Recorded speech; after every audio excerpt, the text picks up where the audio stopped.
Today we're going to continue our discussion on the emperors of Rome, looking at the 1st and 2nd centuries. Look at the life of Caligula, Claudius, Nero, the year of the 4 emperors of AD 69, the civil wars after the death of Nero. Vespasian, Titus Flavius, Domitian, and the 5 good emperors, as the historians call them. Nerva, Trajan, Hadrian, Antoninus Pius, and Marcus Aurelius. So 5 competent men, free from corruption. Rome was doing very well. Being more emotionally stable. It's always a plus. But that's where he comes in competence. Septimus Severus as military dictatorship, son Caracalla, Alexander Severus, and so forth. Any questions about that?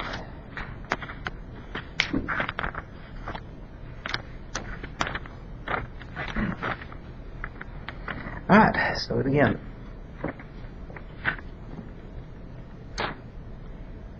Rome had a lot of amazing achievements, not least of which was its durability as a society and a state. But Rome has fascinated historians for centuries, not just because of what its achievements, but some of the individuals populating it. It really is kind of like watching a car wreck. It's horrible, but you just can't look away. And so we get to the point of the next 3 characters, Caligula, Claudius, and Nero. As early emperors, it's part of a ruling dynasty called the Julio-Claudians.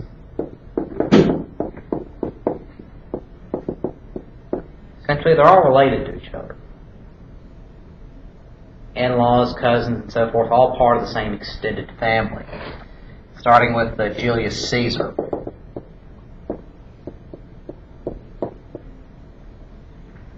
Octavian Caesar really gets the empire going.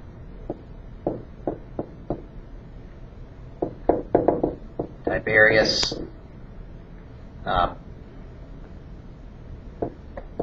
Caligula, Claudius, and it ends with Nero. It's not because he killed everybody. No one left to keep everything going on, but this ruling family dynasty goes on basically about 27 BC till about in 68 AD, about a century. These dynasties aren't lasting too terribly long. It's like some ruling dynasties you have later in Europe, where some will last for centuries.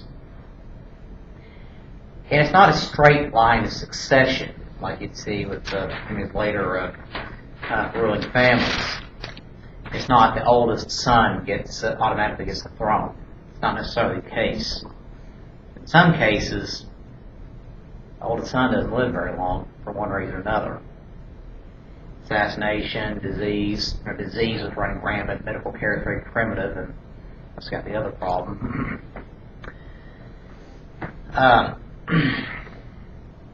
And you'll have other dynasties after that, which would be the Flavians. Right from Vespasian on through to Hadrian.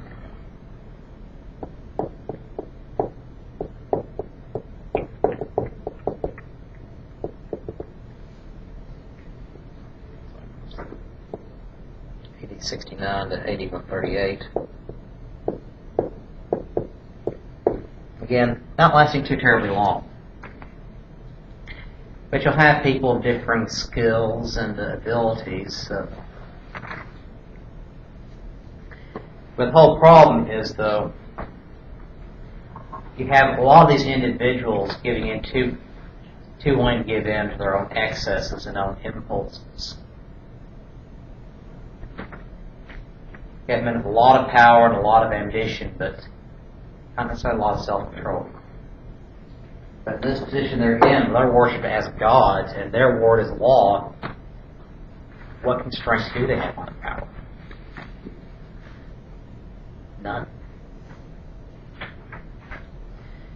So imagine you have the power to do absolutely anything you want. Anything you want is law. You have the power and the money to do absolutely anything. What would you do? I'm not going to answer that, but like I say, initially you may think you may want to do something noble, beneficial to all. That's something kind and decent, but once you get used to using that kind of power, recognizing that there are no limitations on it, and in this position, you're going to have a lot of critics. A lot of people out to get you. A lot of people out to discredit. I was wondering what was the citizens that we were thinking about these people that do not like them? It depended. Some like life better than others at different times. Like I say, Augustus, Caesar Augustus, people generally liked him, but they knew not to cross him. Tiberius, they were just sickened by it, but since we have, what are you going to do about it? The average citizen doesn't have an army. You don't have a vote anymore. There's no term limits. They're there for life. Caligula, Nero, they're just disgusted by it. Claudius is okay. People kind of felt more sorry for him than anything else. Marcellus, they liked him. They liked Trajan. Trajan knew how to win battles. But again, some of these people, you knew not to cross them. You knew certain things just shouldn't be said by the average man, especially if you want to keep your head attached to your body or not have to fight wild animals in the arena. Did they do that for entertainment? It was all for entertainment. That's it. And they just liked going there and watching people fight wild animals with bare hands or spear. Like saying, okay, who's going to win, man, or is that wild animal going to tear them apart? So are these people that were appointed to do this by the higher people, or were they just the gladiators? These are usually slaves, but they became very popular because they were. There's graffiti on the walls in Rome and these ancient cities. Who was their favorite gladiator? One that kept surviving, kept winning. Sometimes they'd be able to win their freedom for that. But it's somewhat of a bloodthirsty society. Like I said, they like watching people fight to the death. But of course, are we so much better in the United States in the 21st century? No. How many murders has the average teenager watched on TV by the time they're 17 years old? Thousands.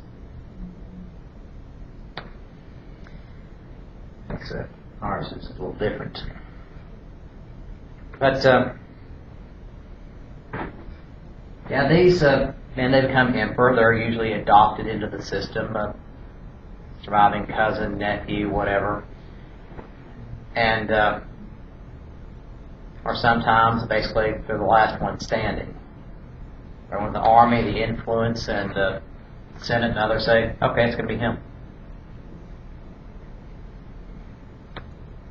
But they try to keep a line of succession, a stable line of stability, so they don't have this problem of civil wars. They're trying to avoid that. In fact, that's the whole idea behind primogeniture, that is the oldest son inheriting everything, including titles. That idea comes from the idea you don't want a civil war. You don't want your family fighting amongst each other. You don't want armies fighting back and forth over the country. With the kind of damage that the Civil War is going to do. So they're going to try to avoid that, but sometimes the system works better than others. Sometimes there's problems with somebody, or they may hope that somebody's able to kind of grow beyond their initial problems. Sometimes they just get worse as they get into office. And the problem, no one there to tell them no anymore. People start criticizing you. They start making you angry. You recognize I have all this power to do whatever I want. A lot of people are willing not to avoid using it. Some people actually delight in taking revenge on their enemies. Especially in Roman society where weakness is not something to look down on. Mercy and tolerance, particularly in public positions, is not a big priority. And so they start giving in to all these dark fantasies of every type. No one there to tell them no. No consequences for their actions. Some men could resist that. A lot of them couldn't. And imagine you being raised in a household like that, where you know there are no consequences for your actions. You can do absolutely anything you want. That you have all this power, even though you may not have the title yourself. You still have that power and influence.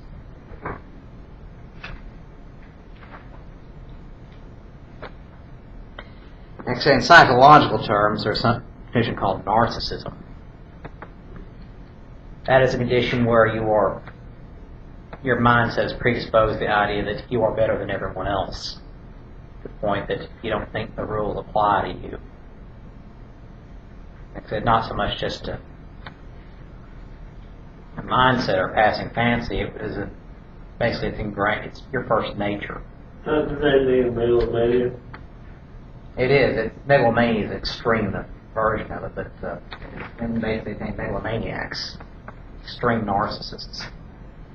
Of course, psychology also has the idea of comorbidity, that is you have more than one condition at one time.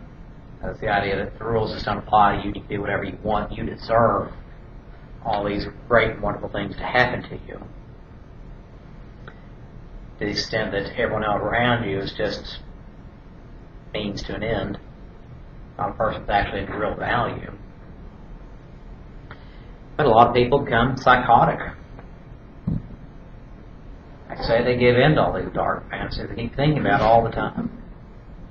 Like, how am I going to get revenge on this guy? To the point they actually start delighting in it. And they lose their moral center if they ever had one.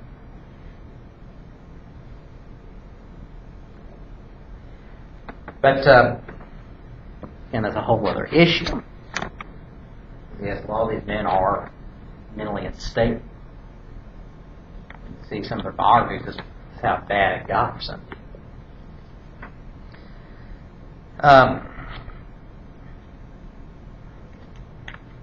Again, all that said, because Rome is such an efficient state, has such an efficient bureaucracy and military, they can handle some guys a little off his rocker a little bit for a while. Even a couple of guys like this. Just says the stability of the Roman system. And these men, while they may be maniacs, they do have some qualities that are able to keep them in power and able to put them in power. So they're able to stay dedicated to the goal just long enough, and recognize certain other realities just long enough to get it done, so they're not immediately thrown out of office or assassinated. This is also something you have to recognize about any kind of politics at this level. Even President of the United States is, you're the guy in charge. You're the one who's blamed for what goes wrong. You see, if you can't handle the fact that as President of the United States, no matter what you say or do, a third of the country is going to hate your guts just because you got up in the morning, you shouldn't be in that position. You have to recognize that. A lot of presidents could. A lot of presidents actually kind of enjoyed it. Some presidents could handle it. Richard Nixon among them. Paranoid, thought everyone was out to get him. Destroyed himself. It's American history topic, but said some of these guys running for president, I don't think they quite understand that a third of the country is absolutely going to hate their guts no matter what they say or do. Well, let's get back to these Roman emperors. Back to Suetonius, let's take a minute. 12 Caesars.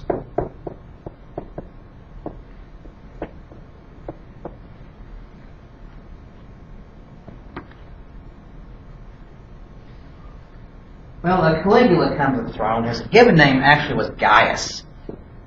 It's a fairly common name. Caligula was a nickname, meaning little boots.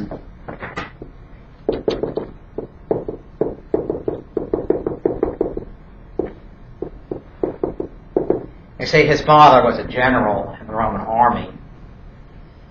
And his father as a kid sometimes, Gaius, Caligula, would be out on campaigns. His father out in these encampments. And it's like a little kid, he tried to put on his father's uniform, wear these big, heady boots. He could really were way too big for him. So soldiers were kind of amused by watching him trying to play soldier in his father's uniform. So he got the nickname Little Boots, Caligula. But Tiberius didn't like his father and had him assassinated. And some of those little children that Tiberius was messing around with, he was one of them.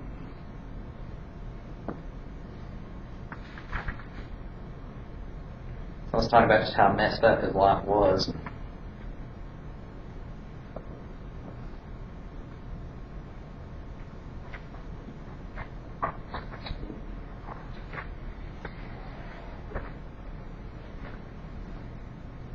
Well, Gaius Caesar, this Caligula, was born on 31 August AD 12 during the consulship shared by his father, Gaius Quintinius Capito. His birthplace is disputed. One source gives his birthplace Antium, and the author says that all indications show that's correct.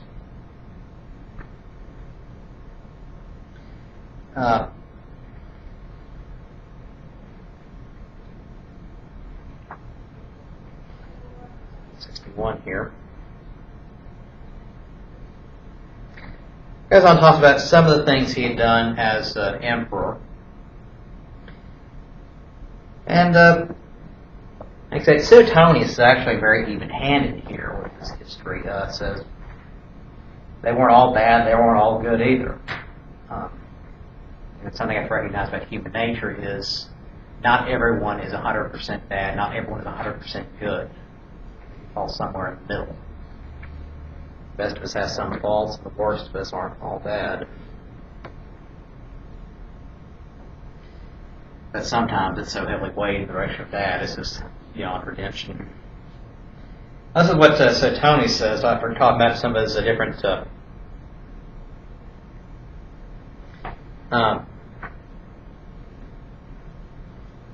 says about it. A lot of people didn't expect that Caligula would ever become emperor, but I'm talking about someone we talked about here, becomes emperor in 37. Quote is, "So much for the emperor. The rest of this history must deal with the monster." He adopted a variety of titles, such as Pius, son of the camp, father of the army, and best and greatest of Caesars. When once at the dinner table some foreign kings who had come to pay homage were arguing among which of them was the most nobly descended, Gaius interrupted their discussion by declaiming Homer's line, "Nay, let there be one master and one king." However, after his courtiers reminded me already outranked any prince or king, he insisted on being treated as a god. Some of the most revered or artistically famous statues of the Greek deities, including that of Jupiter and Olympia, having their heads replaced by his own. Basically, all these statues, all these gods, he had his own head placed on them. Oh, it gets worse.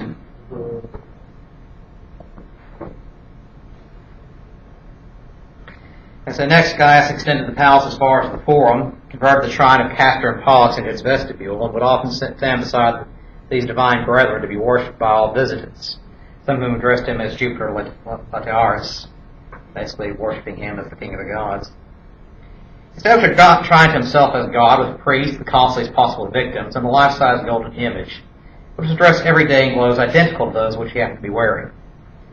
Basically, they saw gold statues, and they had to all be wearing the same clothes he was. Flamingos, peacocks, black grouse, guinea hens, and pheasants were often offered as sacrifices on a particular day of each month. And during the day, he would indulge in whispered conversations with the Capitoline Jupiter, pressing his ear to the god's mouth, sometimes raising his voice in anger. Once he was overheard threatening the god, remember this statue, "If you don't raise me up to heaven, I'll cast you down to hell." So basically, he's going through the royal palace, having arguments with statues, and losing. That should have been a red flag. Finally, he announced that Jupiter persuaded him to share his home, therefore connected the palace to the capital by throwing a bridge across the temple of the god Augustus, which began building a new house inside the precincts of the capital itself and lived even nearer.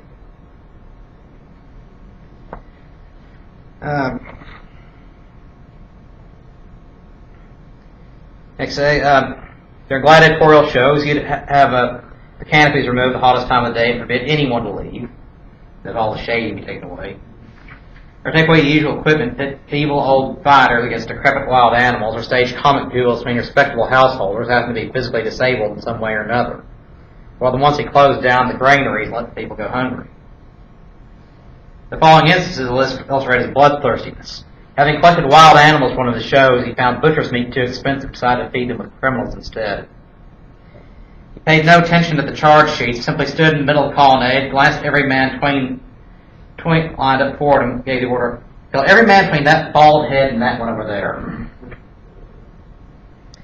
Someone had sworn to fight in the arena if Gaius recovered from his illness. He got very gravely ill and nearly died at one point, recovered. Gaius forced him to fill his oath and watched his sword play closely, not letting him go until he had won the match and begged objectively to be released. Another fellow pledged himself on the same occasion to commit suicide. Gaius, finding he was still alive, ordered him to be dressed in rags, grease, and fillets, driven through Rome by the imperial slaves, kept harping on his pledge, and finally flung him over the embankment into the river. Many men of decent family are branded at his command. Branded like as in wood for cattle. They stick a hot iron in fire, slapping on them. That was usually done for things like theft and things like that, but the upper classes were always exempt from that. So he's forcing members of the upper classes to go through this. Sometimes it's because they disagree. Oh, yeah, he was fun. Others are confined in narrow cages where they had to crouch on all fours like animals, or sawn in half.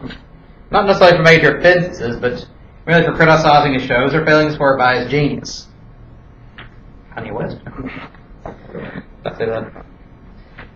Gaius made parents attend their sons' executions, and when one father excused himself on the grounds of ill health, provided a litter for them.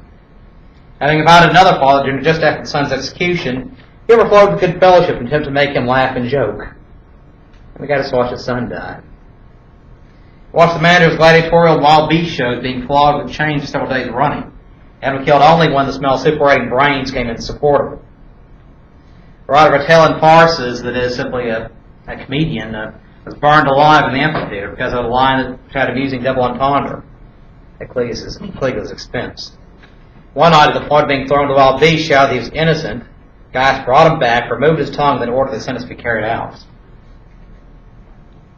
Once he has to return to exile, he had been spending his time. To flatter him, the man answered, "I prayed continuously to the God for Tiberius' death and your accession, and my prayers were granted." Gaius therefore concluded that the new batch of exiles must be praying for his own death, so they sent agents from island to island and had them all killed. Being anxious that one particular senator should be torn in pieces, he persuaded some of his colleagues, challenged him as a public enemy when he entered the house, stabbed him with their pens, then handed him over for lynching to the rest of the Senate. If not satisfied until the victim's limbs, organs, and guts had been dragged through the streets and heaped up at his feet.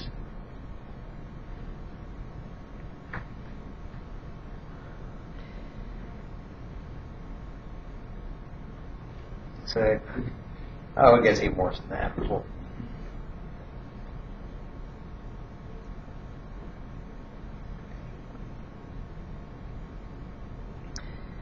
Well, finally,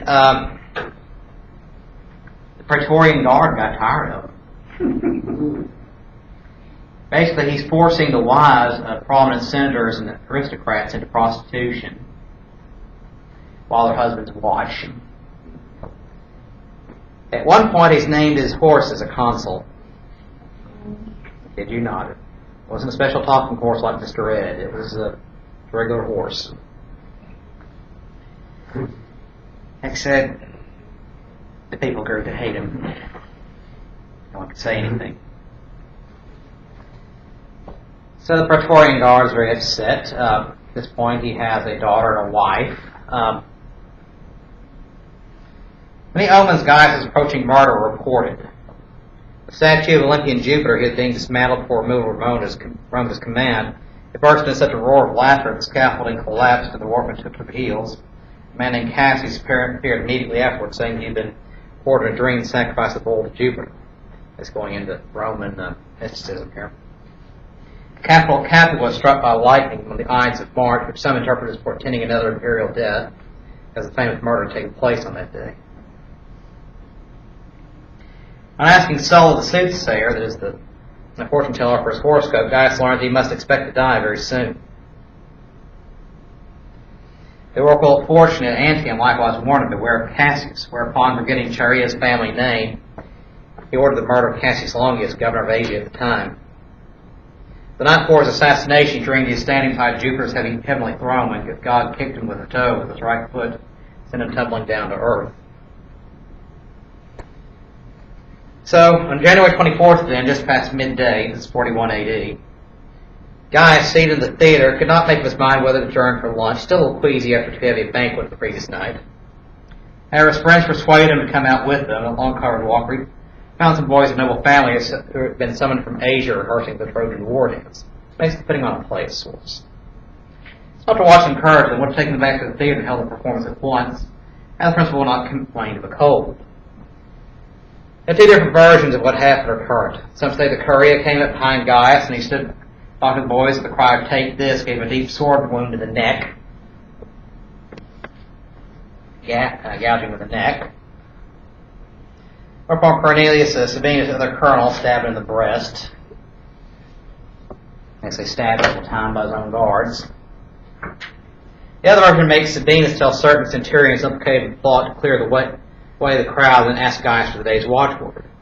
Said to reply to Jupiter, whereupon Chaerea from the rear grilled, "So be it." Split his jawbone as he turned his head. Gaius lay writhing on the ground, said, "I'm still alive," he shouted. The word went round, "Strike again." And he succumbed to 30 further wounds. Bearers rushed to him using their litter poles, but as soon as the German bodyguard appeared, killing several assassins and a few innocent senators in the bargain. He died at the age of 29 after ruling for 3 years, 10 months, and 8 days. His bodies were secretly removed to Blamian Gardens, half cremated in a hastily built pyre, built a shallow covering of solids. Later, when the sisters returned from exile, they exhumed, cremated, and entombed it. But all the city knew the guards had been haunted until then by the ghosts. Something horrible appeared every night at the scene of the murder, until after the building burned down.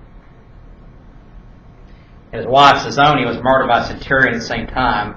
Those brains were dashed out against a wall. Basically killed their daughter, too. So the whole family be wiped out.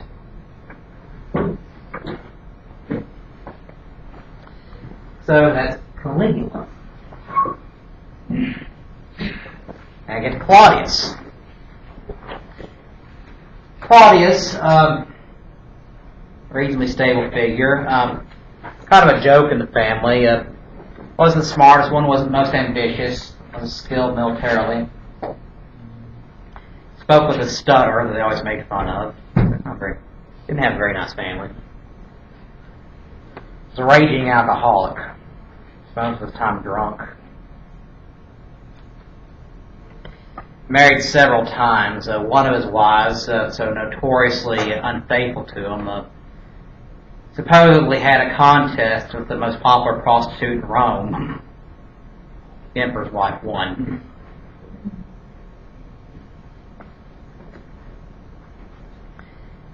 Like I said, generally stable under Claudius's rule. He dies in AD 54.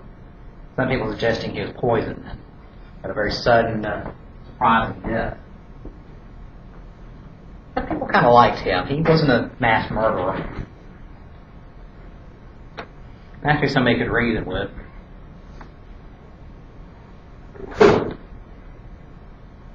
I'd say, assuming he wasn't drunk that day. And then I get to Nero. Nero, probably one of the ultimate villains in Roman history. widely hated, murderous. Caligula was seen as a hedonist as well as a murderer. Nero's like killing people.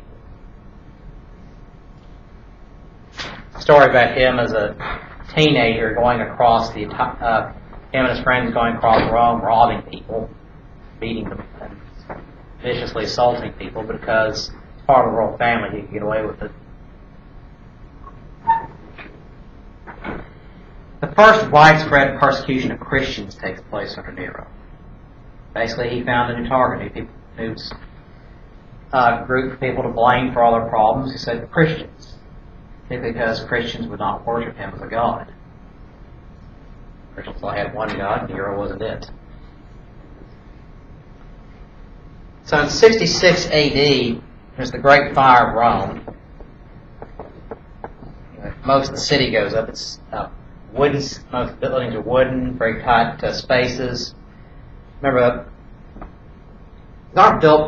these aren't cities built for cars like they are now. It's the width may be about the width between these two rows here, between one house and another. You open up your door here, basically take 2 steps here, and your neighbor's house across the street. The street's barely just wide enough for cars. So when the city caught fire in 66 AD, most of the city went up in flames. Nero blamed the Christians for it. So the Christians started the fire and round up as many as possible to be executed. That 10,000, maybe one estimate, basically had them doused in oil, put on these tied to these stakes and set on fire to light the streets for several days. Nero. Next, said that the Apostle Peter was one of the first victims of this. Of course, at the same time, you also have the uprising of the Jews in Judea. So if he's running around setting fires, they still can't do anything? Nero? Well, Nero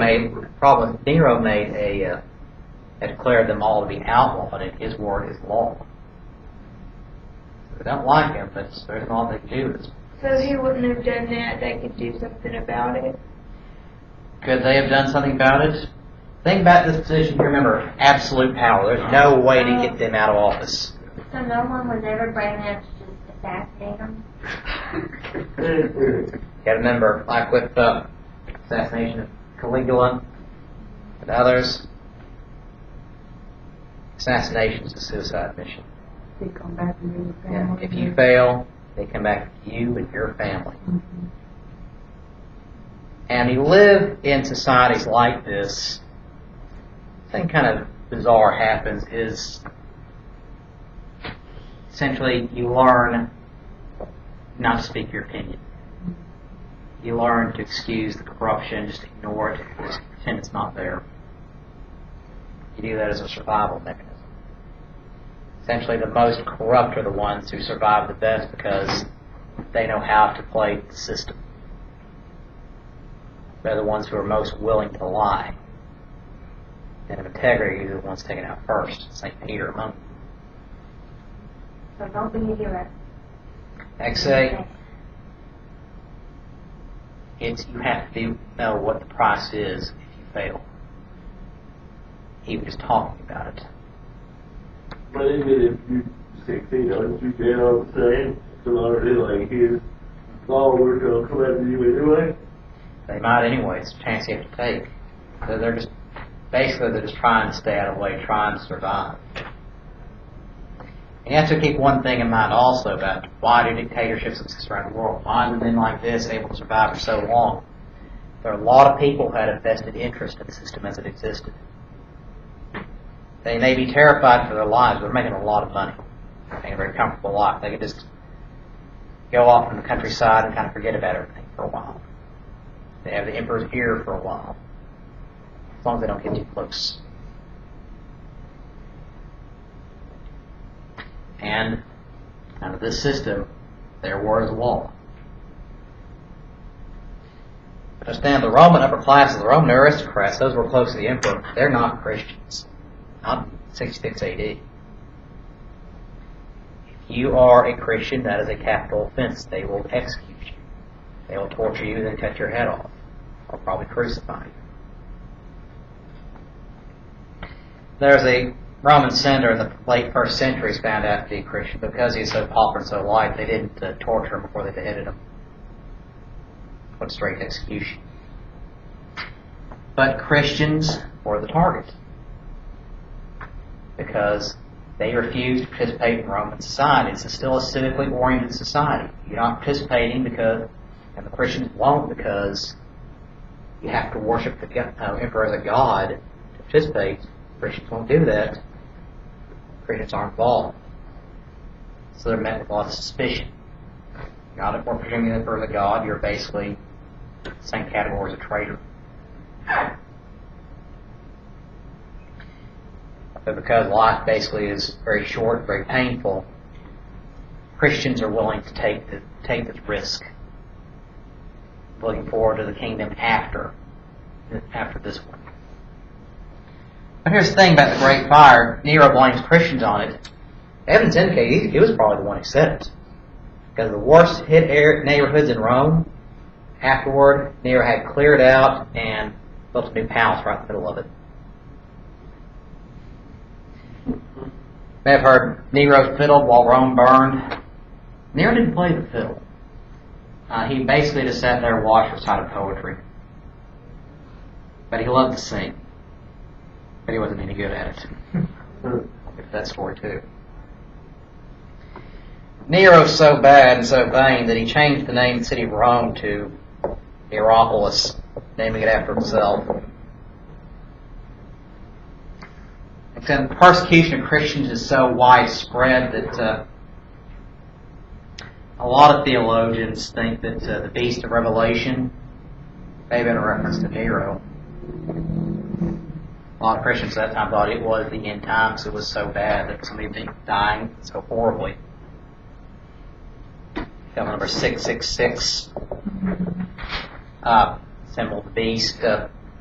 In Roman numerology at that time, it actually meant number 6 represented man, but 3 times over meant man trying to make himself God. And adding up the value of the letters of his name, Nero Caesar added up to 666. Was or not? Who knows? It was a nightmarish time for and so many people, even those close to him. One of his wives once complained about him getting home too late from the horse races. Nero kicked her to death.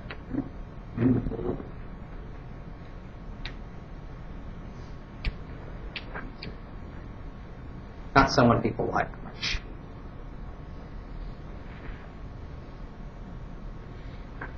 So Suetonius talks about here, said, for this purpose, he ordered those contests which normally took place only intervals to be held during his visit, even if it meant repeating them. Broke tradition at Olympia by introducing a musical competition to the athletic games. Basically, imagine the Olympics and they had a singing competition. Or they stop in the middle of a basketball game for everybody to sing. That's what Nero did. Did you ever pretend to like it? Yes. We'll explain just how bad that was. And Helius, his freedman, reminded him that he was urgently needed at Rome. He did not be distracted by official business, but answered, yes, you have made yourself quite plain. I'm aware that you want me to go home. You will do far better, however, if you encourage me to stay until I prove myself worthy of Nero. Basically, he's participating in these competitions. He knows he's needed at Rome, but says, no, but I must stay and sing. No one was allowed to leave the theater during his recitals, however pressing the reason. We read of women in the audience giving birth, feigning birth, and men being so bored of listening and applauding they probably dropped down from the wall at the rear, since the gates were kept barred, or shammed dead and were carried away for burial. They pretended to be dead, or jumped across a 20-foot wall to get away from it. Nero had stage fright. And you had to go to all these things? If you remember the aristocracy and he told you to go, yeah, you're stuck there. You never give birth there? If women actually gave birth in the middle of the audience. You couldn't disrupt his singing. Because he's just such a wonderful musical genius.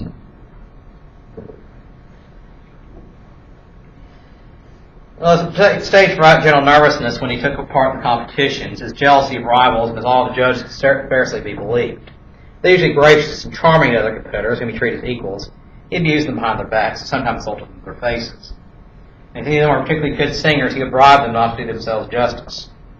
For every performance, he would address the judges with the utmost deference, saying he had done what he could, and the issue was now in fortune's hands.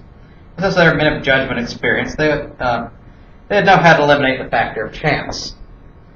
When they asked him not to worry, he felt a little better, but still anxious, mistook the silence and embarrassment as some for alienation disfavor, admitting he suspected every one of them.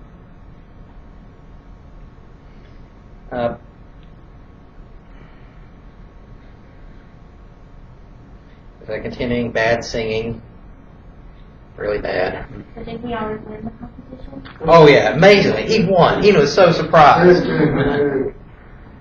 It's like American Idol, but the one everyone makes fun of, really bad at the beginning. He was that bad.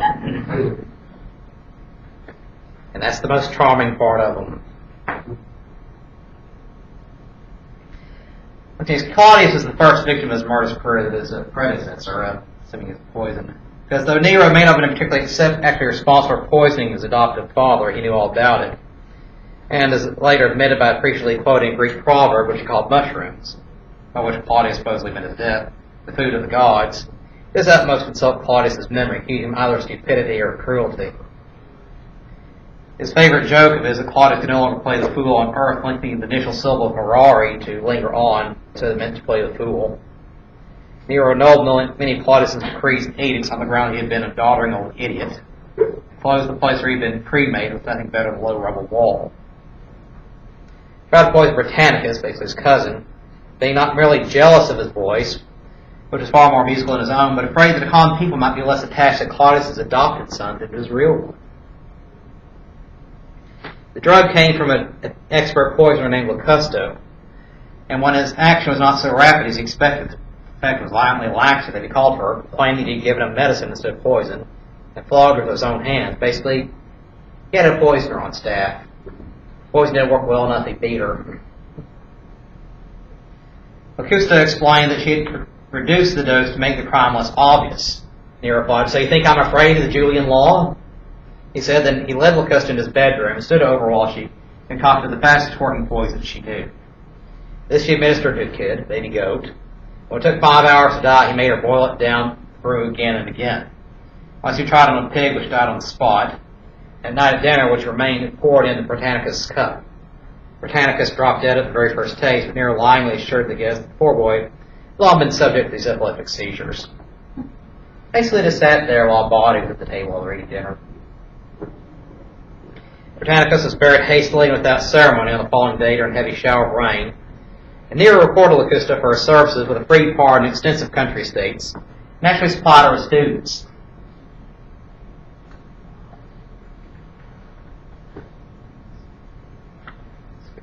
It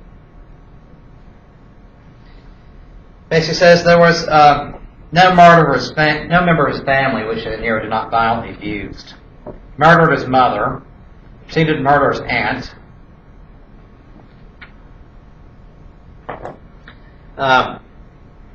Besides Octavia, he took 2 more wives. First Poppaea Sabina, Cleistor's daughter, time married to a knight, and Statilia and Messalina, great-great-granddaughter of Taurus, who had been twice in council and won a triumph.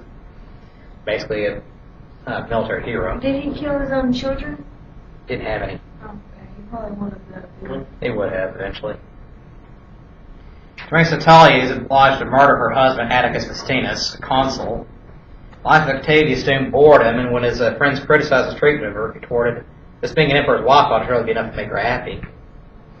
Tried unsuccessfully to strangle her on several occasions, finally pronounced that she was barren and divorced her. This act made him so unpopular and caused so great a scandal he banished Octavia, and later had her executed on a charge of adultery. Her innocence is maintained by the witnesses called by him to testify against her even under torture. So he bribed his old tutor Antecedus to confess falsely to trick her into infidelity.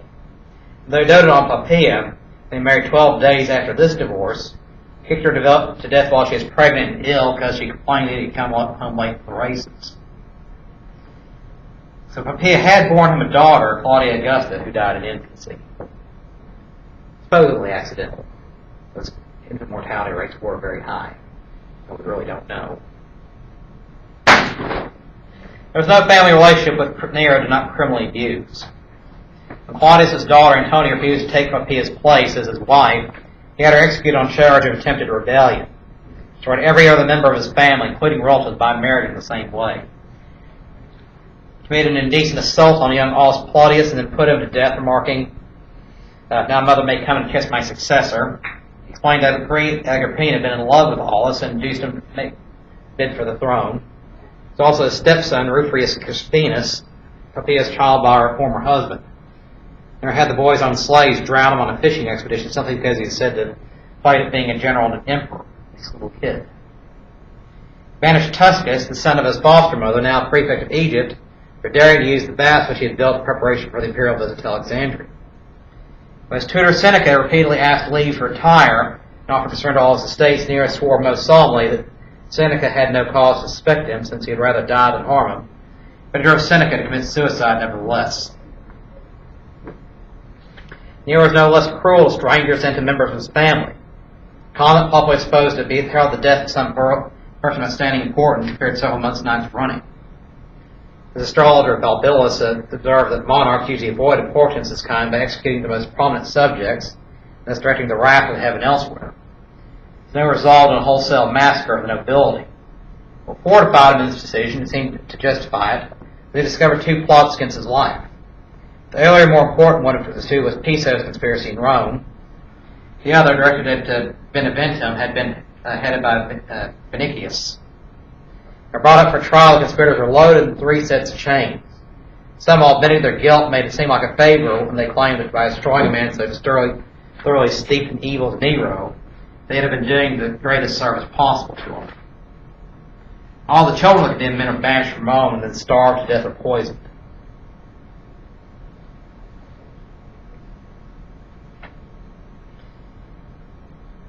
After this, no considerations of selection or moderation restrained Nero from murdering anyone he pleased on whatever pretext.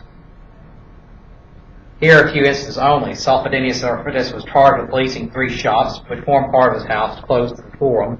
His officers were representatives of certain allied states. And a blind lawyer, Cassius Longinus, with keeping a mask of Gaius Cassius, one of Julius Caesar's murderers, attached to the family tree. And Thrasea for looking like a cross-old schoolmaster. Those whom he ordered to commit suicide never get more than an hour's grace.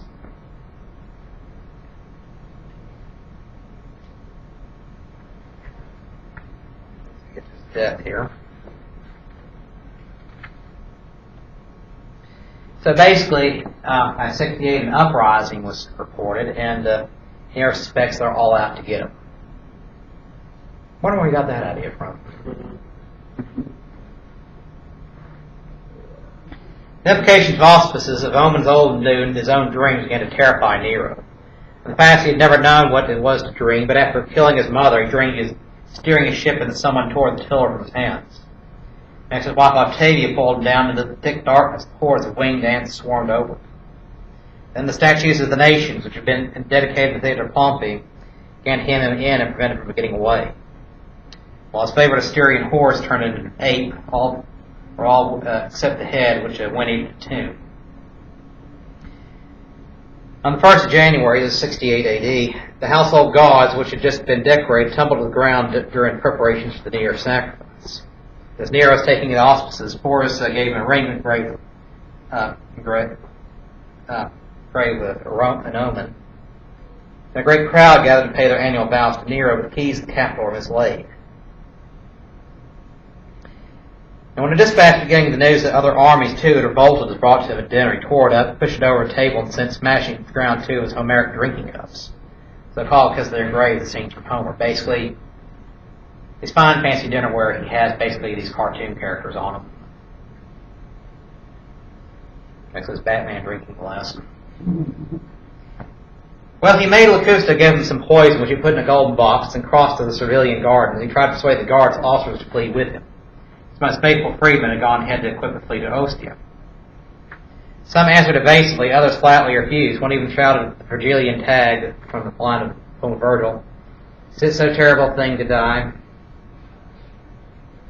He turned over a number of plans of his man, for example, and might throw himself at the mercy of the Parthians, Rome's greatest enemy, or Galba, or appear pathetically on the roaster, dressed in black, to beg the people's pardon for his sins. He might at least make him prefect of Egypt, he thought. They could find their hearts to forgive him altogether.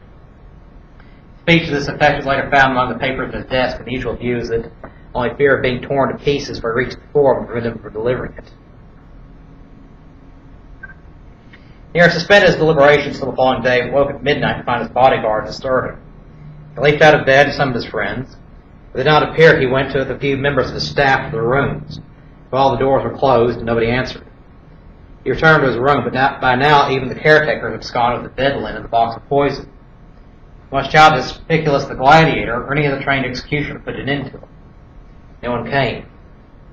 He said, "What, have I then neither friends nor enemies left?" He cried and dashed out of the palace, apparently intending to hurl himself into the Tiber River. Well, eventually, one of the household slaves takes him to his little home, and realizing the army was coming for him, Nero stabbed himself. His last words were, "What an artist the world is losing in me." And that was the end of Nero.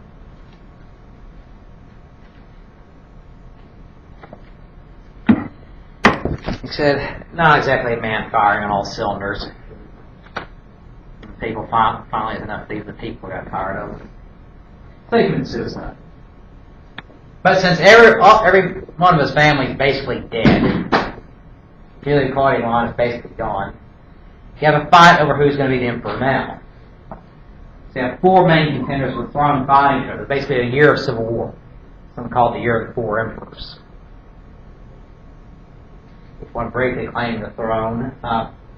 And finally end up with one general, Vespasian. Vespasian's first of the Flavian dynasty. Hardened general. Like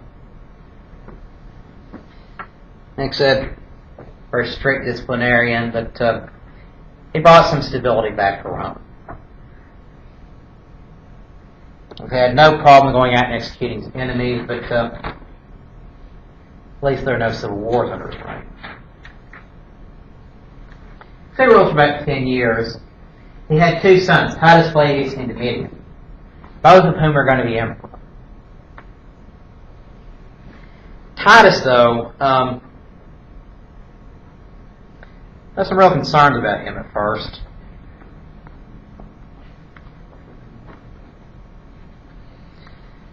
Basically, during his father's rise to power and during his reign, Titus was basically Vespasian's hatchet man. Literally, he went out and performed several executions himself. So some people were really kind of worried about him at first, that he might be kind of bloodthirsty maniac like Caligula or Nero, but he ended up surprising a lot of people. He turned out to be a very stable, almost tender-hearted emperor. That's what Tony says about him here. Titus was naturally kind-hearted, though no emperor, following Tiberius' example, had ever consented to ratify individual concessions granted by his predecessor, unless they themselves conferred the same privileges on the same individuals. Titus did not wait to be asked to sign a general edict confirming all such concessions whatsoever.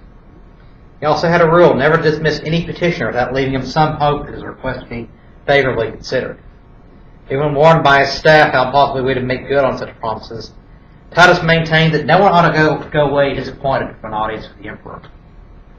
Basically, he wanted to try to make everybody happy who came before him. One evening at dinner, realizing he done no one any favor that throughout the entire day, he spoke these memorable words, "My friends, I have wasted a day." He took such great pains to humorous subjects that on one occasion for a gladiatorial show, Promised to forego his own preferences, let the audience choose what they liked best, and kept his word by refusing no request and encouraging everyone to tell him what each wanted. Basically, for what happened in the match, open to the crowd, not just what he wanted. Titus's reign is marked by a series of dreadful catastrophes: the eruption of Mount Vesuvius in Campania.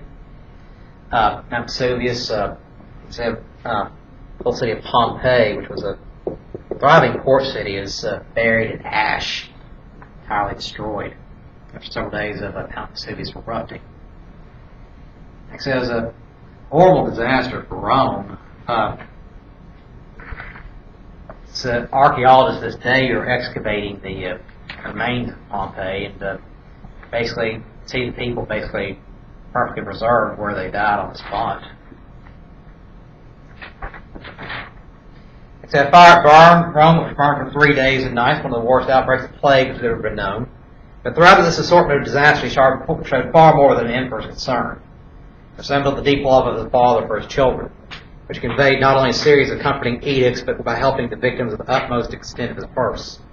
He set up a board of ex-consuls chosen by lot to relieve distress in Campania. Mount Vesuvius erupted. But the property of those who had died in the eruption left no heirs to a fund for rebuilding the stricken cities. The only comment of the fire at Rome was, "This has ruined me." He stripped his own country mansions of their decorations, distributed those among public buildings and temples, and appointed a body of knights to see that its orders were promptly carried out.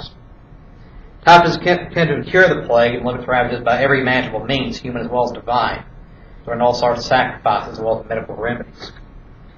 Basically, where Rome had burned to the ground under so much of Rome burned under Nero, instead of building a palace for himself, he basically sold it as much as he could to try to rebuild the homes of the temples and public buildings himself.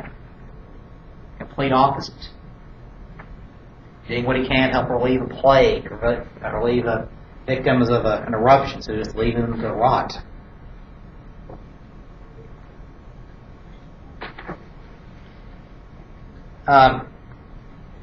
It said, very popular, beloved it. He died suddenly in AD 81.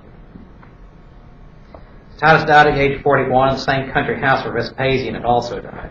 It's 1 September 81. He reigned for 2 years, 2 months, and 20 days. When the news spread, the entire population went into mourning, so they had suffered a personal loss. Senators hurried to the house without waiting for an official summons before the doors had opened, which they were opened, began speaking of now that he was dead with greater thankfulness and praise than ever used when he was alive among them. Very popular, very beloved figure, but his brother, though, was not nearly the man he was. Domitian, the younger brother. The problem with Domitian was he was very paranoid. See, the story happens that one day as a teenager, he went to go have his fortune told. Fortune wasn't what he expected. He's told he was going to die on a particular day at a particular time, midday on September 18th, AD 96.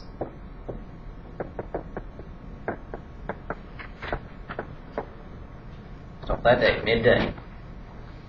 He wasn't told why. Again, in these stories, you always have that one, everything you need to know except that one critical piece of information. Why? Why is he going to die? Well, the old man dies, Titus dies, and now he's emperor, but Vespasian, he's not too bright. He's going prematurely bald and tries to cover it by wearing these yarn wigs and having all the statues, insisting all the statues of him portray him with a full head of hair. And to try to hide it further, he wrote a book on hair care called Take Care of the Hair.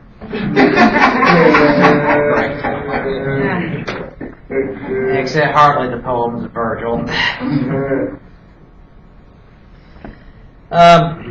He's kind of bored of the day-to-day activities as emperor, and he just kind of sit there in his office sometimes, just trying to take his dagger and trying to stab the flies that are on his desk. People would ask what he's doing, they'd say he's stabbing at flies. But that one portion kept ringing in his mind his whole life. For 1880, 96, he's going to die. He's emperor knows that people are coming after him, so basically he's paranoid. He's jumping at shadows. Which means there's a conspirator around every corner. So he starts acting on that. Says, okay, I don't want to die, so what I'm going to do is he's going to start executing people who are these supposed conspirators. So one after another.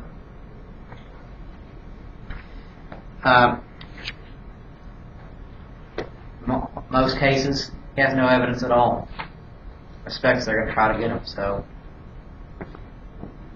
he'd rather them be dead than him, so he starts executing people left and right, one after another, after another, after another. They're going to hate him for it. Arbitrary executions. The day approaches. Finally, the appointed day comes. Midday, September 18th, AD 96. So he's pacing in the gardens, nervous. And something's about to happen. Something's going to fall from the sky on him or something. He doesn't know, but midday comes and passes, and he's starting to feel a little more comfortable. But then a servant comes to him in the gardens and tells him there's a messenger waiting for him in his quarters, his bedchambers. An important message about a conspiracy that had been put down. Oh, this is it. It's solved. Problem solved. Okay, so he goes into his bedchambers and finds no one's there. So he turns around and sees this messenger taking his dagger and stabbing him over and over and over again.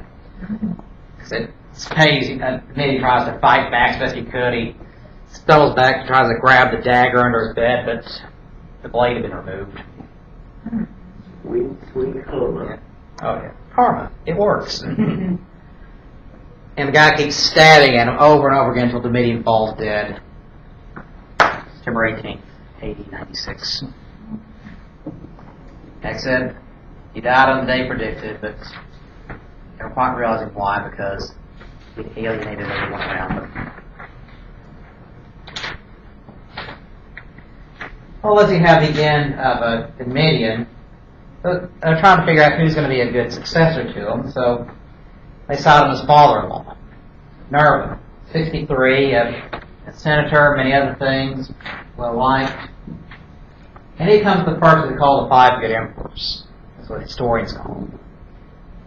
Now, this period you have nearly a century of stable rule, men who are competent, sane, they're not psychotic, which is always a plus of a ruler.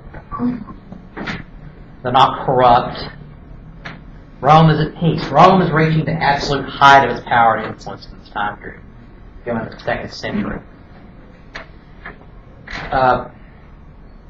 Rome is at peace at home. Occasional war abroad, but nothing Rome can't handle. Times are good for Rome. Times are good for the Roman people. The people are happy. The emperors are men of wisdom and ability. Nerva was a good emperor. But he's 63 years old. That's very, very old in that time period. Those 2 years he dies. And then he's replaced by Trajan in 98. That's with Trajan, Rome reaches the absolute height of its power. He's going to throw off Augustus' idea of the defensive empire, expand the borders, expand public services for the people, new building projects. I'll talk more about life under Trajan and the Five Good Emperors next time. So if you're reading chapter 6 in your book, are there any questions or comments? Just think your day's been a lot better than Domitian's. So.